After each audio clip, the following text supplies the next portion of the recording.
So how many of you attended a school where you had roll call? And so if I said, Cat Williams, present. Lou, Andy, here. And then, if you got a little older and you started taking Spanish, you'd say, aquí. Or you got really cool, yo. But roll call, where every person's name was called and everyone needed to respond to say, I'm here, I'm here.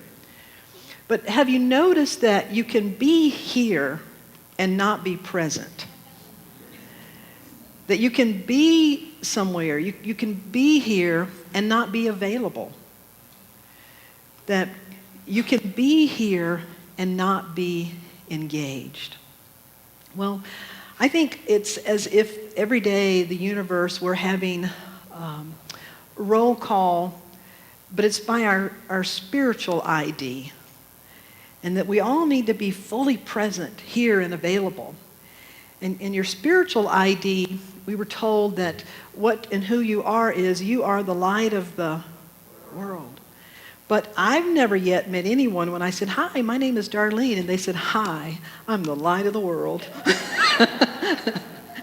And I don't necessarily think that that's what we need to do, that we don't say that. But I think every day is about being here, present and available, and showing up as the light of the world. And that's what we're talking about today and really throughout this series. Our fall series this year is titled Braving the Wilderness. It's based on this brand new book. It was just released in late September, this brand new book by Dr. Brené Brown. For those of you that may not be familiar with who she is, Dr. Brené Brown is an American scholar. She's a researcher and social scientist. She's an author of several books. This is her latest. She's a fabulous storyteller, public speaker, and teacher. She's a wife and a mother. She is also a research professor at the University of Houston Graduate College of Social Work. And a number of years ago, she gave a talk, if you're familiar with the TED Talk, the talks online that talk about things that are innovative and helpful for all people. She gave a TED Talk that went absolutely viral. And when I checked a couple of weeks ago, it was the 4th most watched. Millions of people have watched it. Now, after the release of this book, I wouldn't be surprised if it goes to the #1. So if you've not yet seen that, I encourage you to do so, and we can help you find that if you haven't yet seen it. But this latest material is based on her years as a college professor, her years as a social scientist. She was a social worker, and studying and interviewing thousands of people and lots of information. And the subtitle kind of says it all. It says, The Quest for True Belonging and the Courage to Stand Alone. Braving the Wilderness. Well, the quest for true belonging and the courage to stand alone is really a spiritual thing.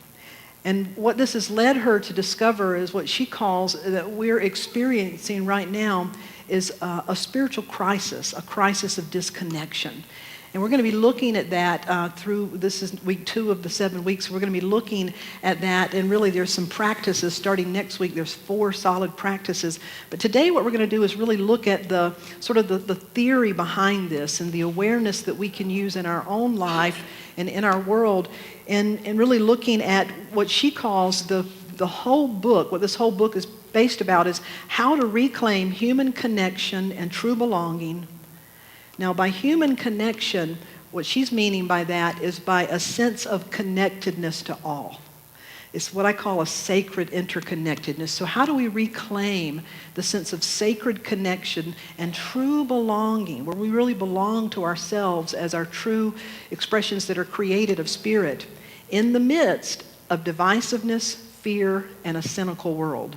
Would you say we're living in a time of divisiveness, fear, and cynicism. And the interesting thing about that is I would imagine if we were to go back in history and take any group of people throughout what's called a 40-year generation, I think at any time in history they would have said, oy vey, look at the divisiveness, the fear. And I think we've been dealing with these same things. And they keep coming around sort of in this spiral to be healed at higher levels. And I think the level we're at now is close to, we're either going to annihilate ourselves as a species or learn to get along. And I'm on board with learning to get along. And so I believe if you are here, you want to do that same thing. So I want to share with you some quotes that sort of set us up today. The first one, Democritus said, "The wise one belongs to all countries, for the home of a great soul is the whole world." Isn't that true? You get, Brené talks about a Maya Angelou quote that says, "I belong everywhere and I belong nowhere." And she struggled with that for years. But when you really get who you are as a spiritual being, you belong everywhere and yet nowhere. In the New Testament, Galatians says it this way: "There is neither Jew nor Greek. There is neither slave nor free.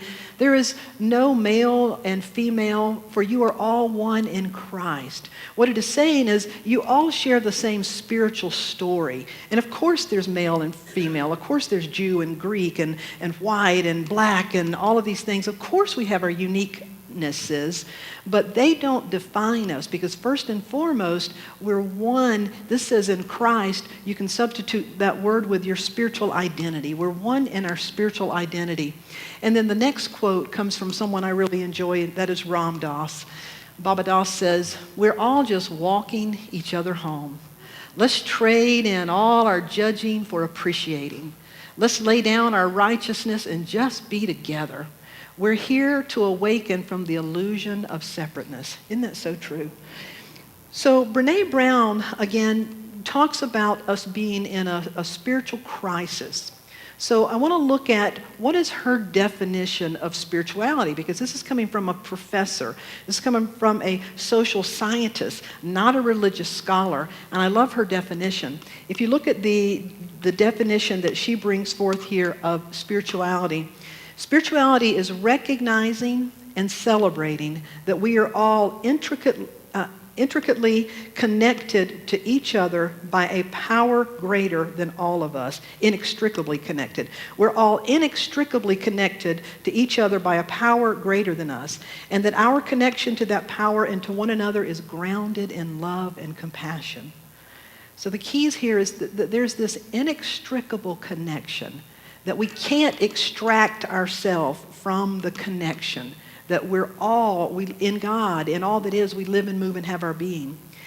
And she says that we're all connected to a power that's greater than us, and that power and how we're connected is grounded in love and compassion. That means that our roots are in love and compassion. I love that definition, because I think any denomination, any faith tradition, any tribe, any culture, most anyone could probably agree with that, or at least come close to agreeing with that, because it's speaking about our oneness and our inextricable connection. And so then what happens when we live outside of the awareness? You see, it's just like we're all spiritual beings. But I say every Sunday, we can think ourselves apart or we can forget it.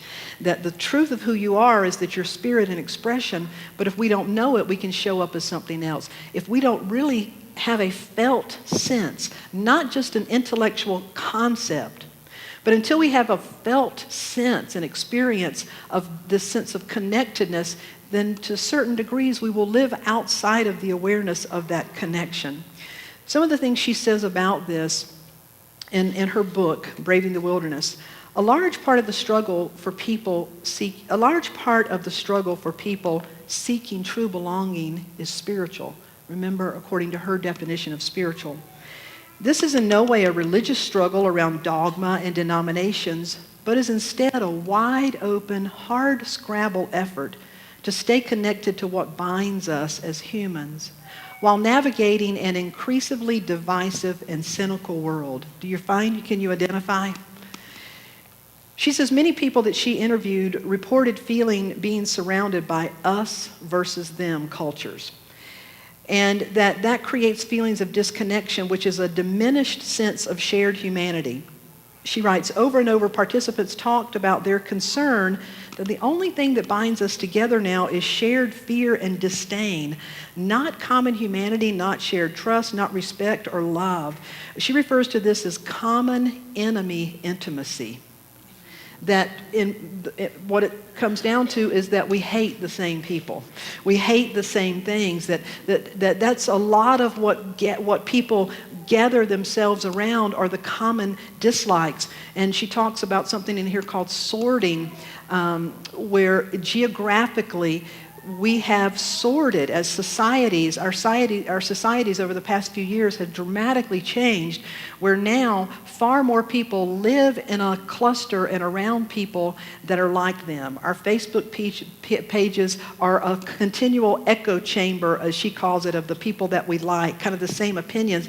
And so that we're beginning to create these sort of bunkers where ideologically we're grouping ourselves with like-minded people. I don't think that that's uncommon, but what becomes harmful is when it does lead us to us versus them, that we're right and they're wrong. And thank God we're on the side that's right, because of course we're always on the right side. There's that sort of thing going on. So she goes on to say that it takes special courage to experience true belonging, because it's not just about braving the wilderness, it's becoming the wilderness. The way I would say that, it's becoming the bridge. It's becoming that bridge that I don't see life as us versus them, or it's this or that. Think about how many times, especially politically, we've heard, if you're not for us, you're against us. If you're not with us, you're against us. What about all the gray in between? What about those of us that can understand this point of view and understand this point of view, so that what we're being called into, that's what she's calling the wilderness, is the place to stand, to be the bridge, to be that place in the middle, that it's not an either or, but it's a both and to finding common ground is what we're being called into. And she says, so it's about breaking down walls. It's about abandoning our ideological bunkers, and about living from our wild heart rather than our weary hurt. Can you sense this in your life? Can you feel the tension of this? Well, today what we're going to look at is this in the context of our theme this year. Our theme this year as a spiritual community has been our love is power. Stand up, speak up, show up. That our love is power. And to stand up, speak up, show up, to really be effective, we need to be grounded and rooted in our spiritual ID. We need to be connected to the definition of spirituality that she gives. Because if we're standing up and we're speaking up and we're showing up from a place of disconnection, can you see how we're just adding fuel to the fire? Can you see how we're just yelling and screaming and creating more division, more divisiveness? And so to stand up, speak up, and show up really requires us to be connected to our innate sense of worthiness. It requires us to be connected to our innate spiritual sense of well-being. It requires us to be fully connected to an innate, or what I call an absolute sense of connectedness, that we are all intricately connected. It's like Chief Seattle said, what we do to the web of life, we do to all of us. And so it's the golden rule, do unto others as you would have them do unto you. That I can't hold myself and my people in the light and hold those people in the dark. You get it? And I truly believe a big part of what has fueled this is religion. And in particular, a belief in duality and evil. Because if you believe in the devil and you are supposed to hate the devil, then does that not give you a license almost to hate anybody that's under the influence of the devil? And so being able to realize that, yeah, there is absolutely is evil, but it's us acting out in evil ways. And we'll talk a little bit later, another week, about dehumanizing and the things that we do that really create incredible harm. And so we want to be able to stand up, speak up, show up, but living in the awareness of our connectedness and our sacredness.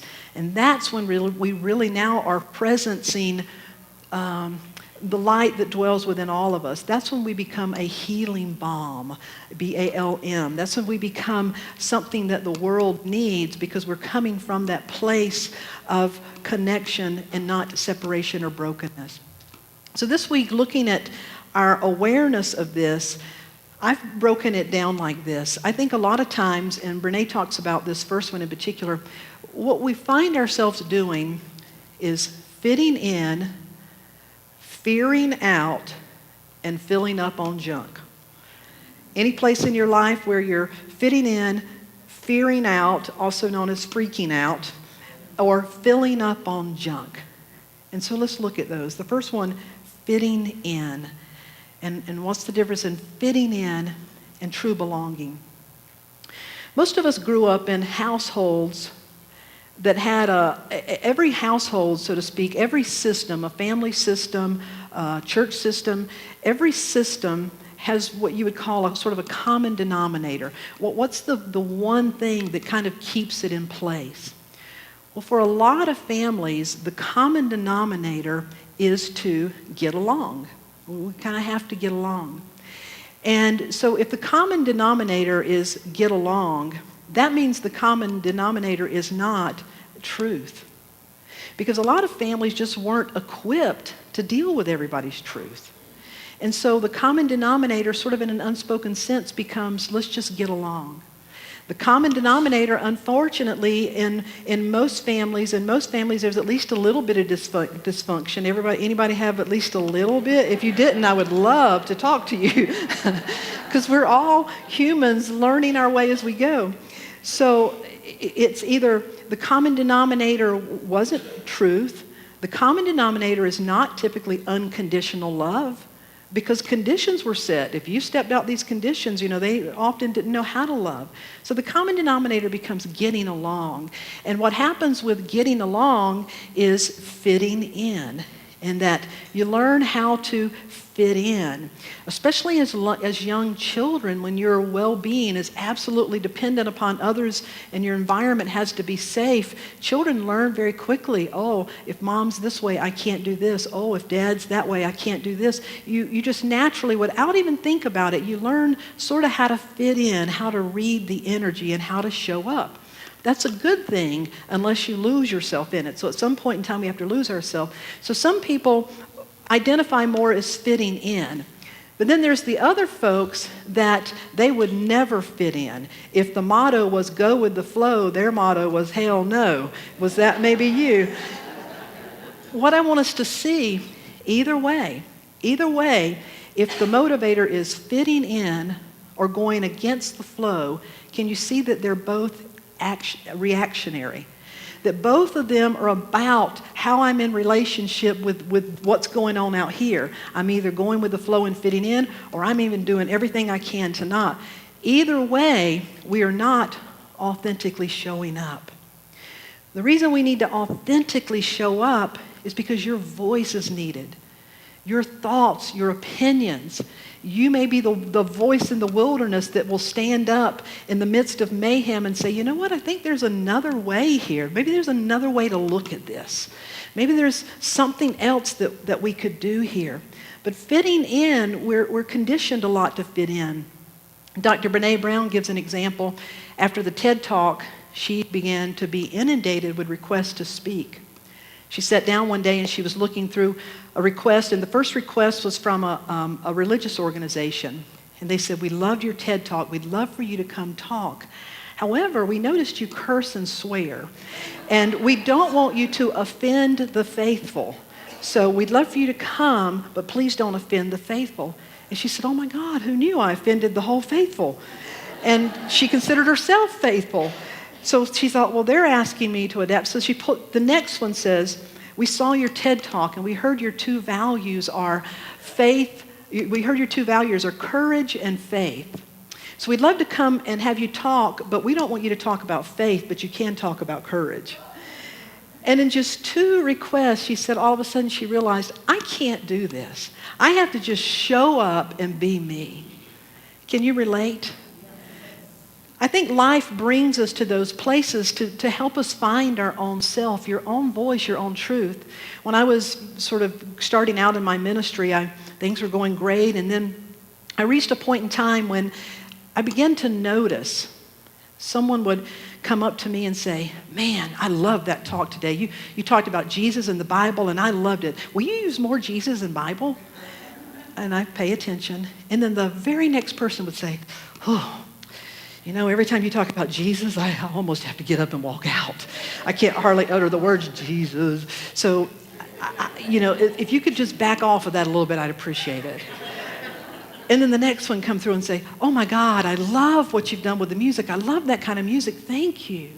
And the next one would say, I like the music of the former music director. I'd really like more of those hymns. You think you could bring in more of those? Do you see what I'm saying? It was literally ridiculous. It reached a point of being I thought, okay, I just need to quit ministry because there's no way in the world I can please everybody. And at first I found myself taking that in and trying to modify myself, and it just was not feeling good. It wasn't working. You see, I was watering down who I am. And in the midst of that, as a part of my presence practice, I journal sometimes. And so I was pouring my heart out. You see, when it comes to prayer, prayer according to the gospel of Nike, just do it. Don't worry about, is it right? Is it a 5-point prayer? Is it this? Just empty yourself. And when you empty yourself, what you're full of begins to fill you, and you're full of light and love. And so it was really troubling me, seriously, to the point I thought, I need to quit this job. I'm too sensitive. And as I began to journal, these words flowed that said, don't let your aim ever be to hit anyone else's mark. Always let your intention be to let out your spark. Isn't that powerful? It was powerful to me because I got it. Sometimes when you write things like that, the energy comes through with it, and I got it. I got that if I'm not willing to sometimes be uncomfortable because you don't like what I said, or maybe it wasn't exactly the way you wanted it, I have to be willing to be okay with some of that discomfort. We all have to be willing to be okay with some of that discomfort if we're going to learn how to show up authentically as we are. And so the first thing I ask you is to begin to look at ways in your life that you may be fitting in. And instead, to set the intention to practice true belonging, to belong to yourself, your sacred self, and to show up as best you can. You see, what I learned to do is I learned to clothe myself in my values. My values are to be an instrument of spirit. My values are to be compassionate. My values are to be a voice that will appeal to many ears where the spirit of truth can come through. When you anchor and clothe yourself in your values, then you don't have to check yourself on every little thing you do, because you see, I'm anchored in those values, and I've learned not everybody's going to like it, but that's okay. Mine is to show up authentically. Yours is to show up authentically. Can you recognize ways you're fitting in, and ways your voice, your opinion is needed? The second thing that we tend to do, so there's fitting in, and then there's what I call fearing out or freaking out. Fear is, all of our emotions are energy in motion. We are energetic beings, and our feelings and our emotions are for one purpose, to inform us. Your energy, your feelings and your emotions are meant to inform you. But how often do they kidnap you? How often do they hijack you, and so they shut you down? You disappear. You get carried away. To bring awareness to that fear is a healthy part of who we are, but our fears are never meant to kidnap us, to consume us. They're meant to inform us so that we can walk with those fears. Brené Brown says there's 2 questions that are really at the center of pretty much all conversations today. And whether you turn on the television or it's at work, you're home, and those two questions are, what should I be afraid of and whose fault is it? What should we be afraid of and who can we blame? Think about it. Pay attention to that. What should we be afraid of and who can we blame? So the first one, what should we be afraid of? Pay attention to what you're afraid of and learn to walk with your fears. Learn to speak to your fears. Would you show the slide? My niece, Mallory, is in college and she's on fall break. So she contacted me yesterday and said, Aunt Darlene, I'm up in the mountains. A group of us came. We're camping out on fall break. So I was glad she was here. And she's not the kind of person that I would necessarily think of as camping out. A cruise, yes. Camping out, not so much. But she's really fun and easygoing and loves to go out on an adventure. And what she didn't think through was being in the mountains in a tent by herself, and there are things called bears. Now, my sister probably also didn't think of this, or she probably wouldn't be here. But Mallory found herself scared of bears. So this is what she did. She sat down and she wrote this and she put it on her tent. It says, Dear Mr. Bear, if you come in contact with this note, then I must assume you have chosen my tent to seek out your midnight meal. It's with my deepest regret that I inform you that my build is much too bony to satisfy your heavy appetite. I believe it would serve your greatest interest to move along in hopes of finding a more fulfilling snack. I do apologize for the inconvenience. Sincerely.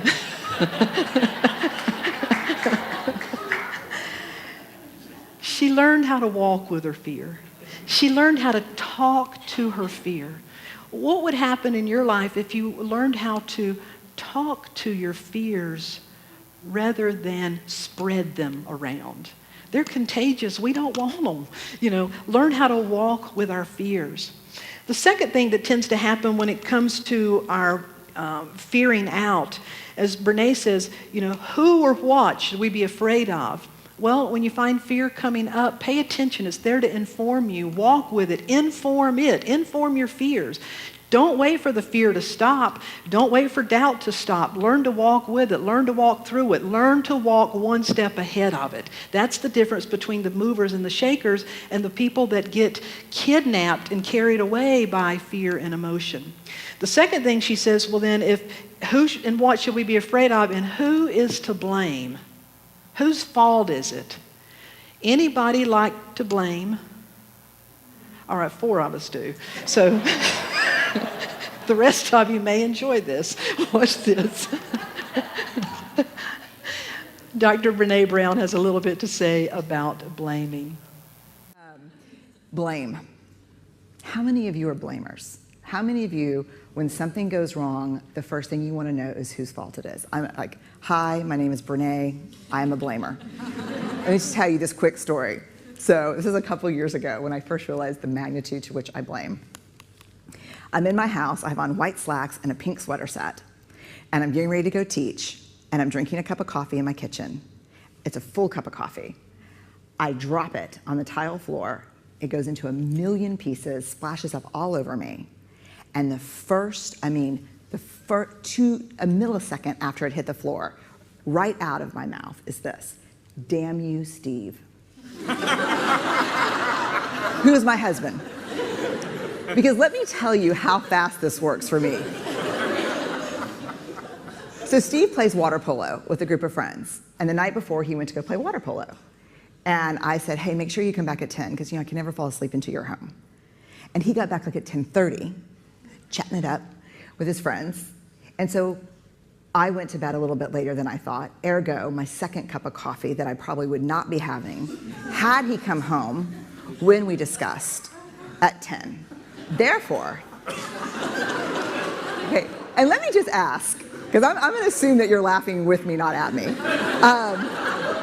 How many women in here are thinking, that makes absolute sense? And how many men in here are thinking, oh, that's how it works? Right. And so the rest of that story is I'm cleaning up the kitchen. Steve calls, caller ID. I'm like, hey. He's like, hey, what's going on, babe? What's going on?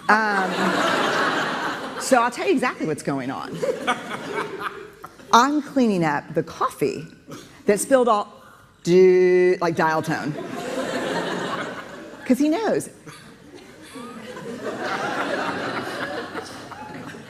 You're not allowed to laugh. You're here in official capacity.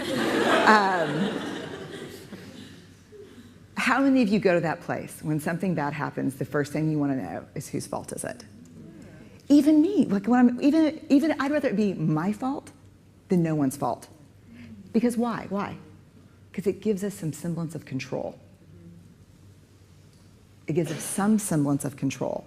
But here, if you enjoy blaming, this is where you should stick your fingers in your ear and do the na thing, because I'm getting ready to ruin it for you. Because here's what we know from the research. Blame is simply the discharging of discomfort and pain. It has an inverse relationship with accountability, meaning that people who blame a lot seldom have the tenacity and grit to actually hold people accountable, because we expend all of our energy raging for 15 seconds and figuring out whose fault something is. Accountability, by definition, is a vulnerable process. It means me calling you and saying, hey, my feelings were really hurt about this. No, and talking. It's not blaming. Blaming is simply a way that we discharge anger, which is really hard. And blaming is very corrosive in relationships, and it's one of the reasons we miss our opportunities for empathy. Because when something happens and we're hearing a story, we're not really listening. We're in the place where I was, making the connections as quickly as we can about whose fault something was. Everybody does to a certain extent. This week we bring awareness to the ways that we're fitting in, just going along or railing against. And bring observation to that to say, how am I being called to authentically show up? This week we bring awareness to when we're fearing out, freaking out, carried away. And how am I being called to speak to my fear rather than spread it?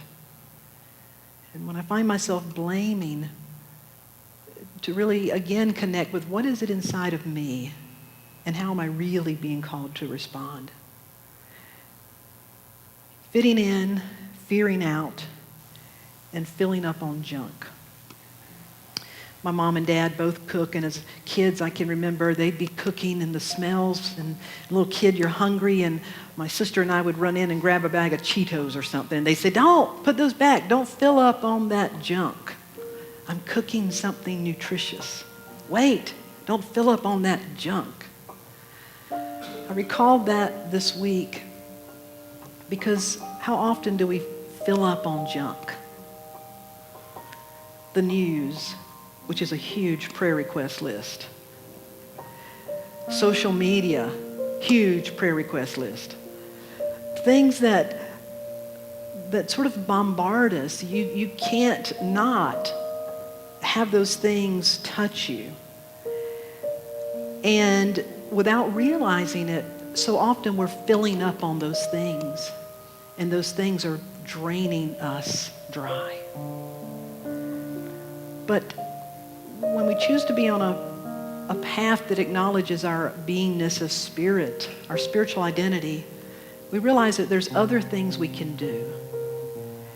That we can fill our own cup. We can fill ourselves with divine ideas, fill ourselves with truth, fill ourselves with prayer, with meditation. A wise teacher told me one time, a feeling felt to completion will always return you to essence. You see, again, pray, just do it. To express, to get it out in your private prayer time is hugely important. Get it out. Empty yourself. Create in me a clean heart, a clean space, oh God. Renew my right thinking, renew my mind.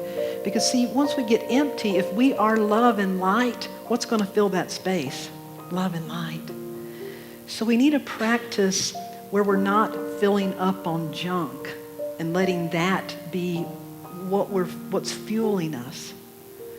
This week we bring awareness to to these things. Where am I fitting in? Where am I fearing out? And how am I filling up on junk? And so I invite you to fill yourself with the light that you are, to fill yourself with peace. And then something amazing begins to happen. You become this thermostat like the master teachers have been, that wherever you go, you set. You're an active presence that sets and maintains the environment, rather than being the thermometer that simply reacts and reads it. I want to be a holy thermostat. I want to be an environment, and I believe you do too. So let's fill ourselves. I breathe in, I breathe out, I take in, I give out, I let love, I let go, I release, and I know. I breathe in, I breathe out, I take in, I give out, I let love, I let go, I release, and I know. I invite you to close your eyes.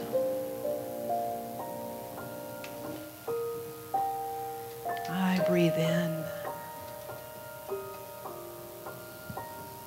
Oh, Holy Spirit of life, you breathe me, you live me, you animate me. All that I am is an inlet, an outlet of the source of life.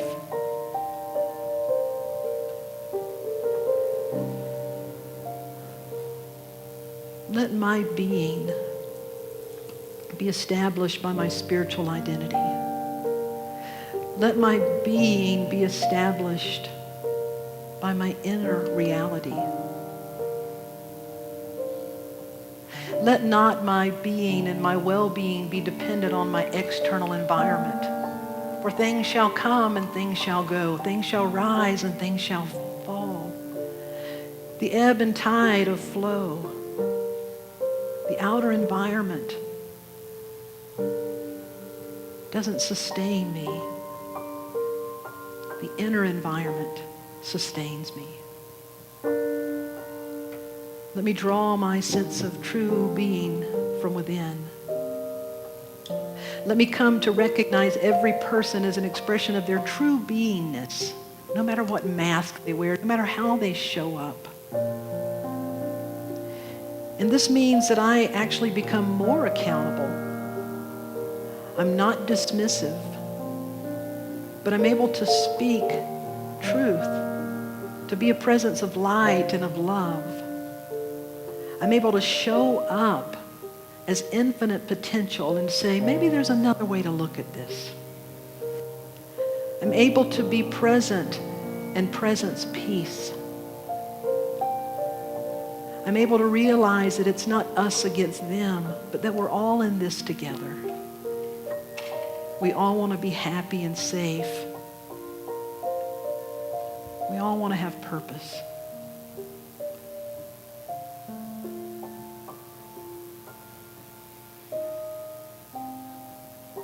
This week, I bring awareness to how I show up. May I show up fully present and available and engaged as the spirit that I am.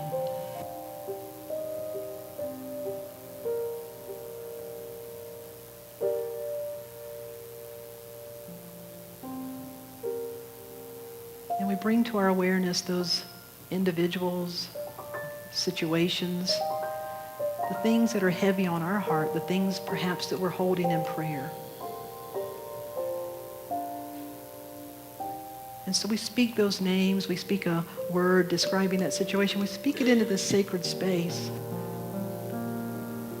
as we see it aligned with its divine potential.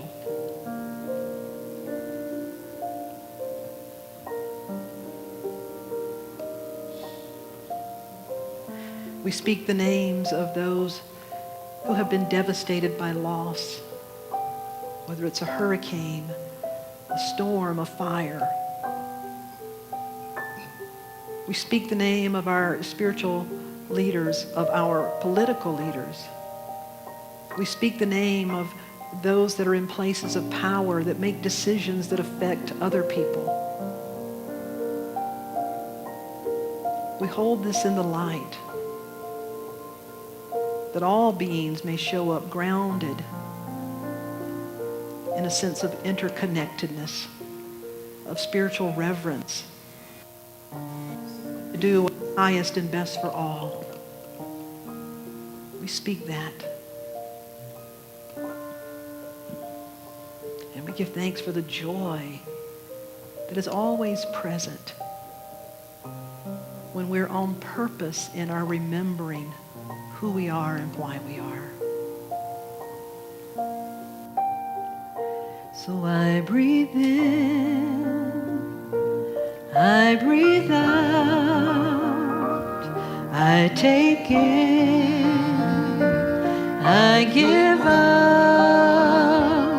I let love, I let go, I release, and I know. So I invite you to open your eyes and bring your awareness back. And I breathe in, I breathe out, I take in, I give out, I let love, I let go, I release, and I know. I breathe in, I breathe out, I take in, I give out, I let love, I let go, I release, and I know. So I invite you to stand, take that breath in. And you know, often when we take in something new conceptually, it's important to somehow physically anchor it. So we're going to do the hokey pokey and turn yourself around. And when you get back, would you say, I can do this? I can do this. Now go the opposite direction if you can remember which way you just went.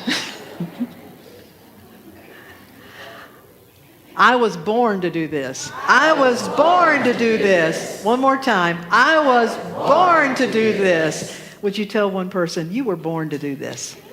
You were born to do this. And so it is. Amen.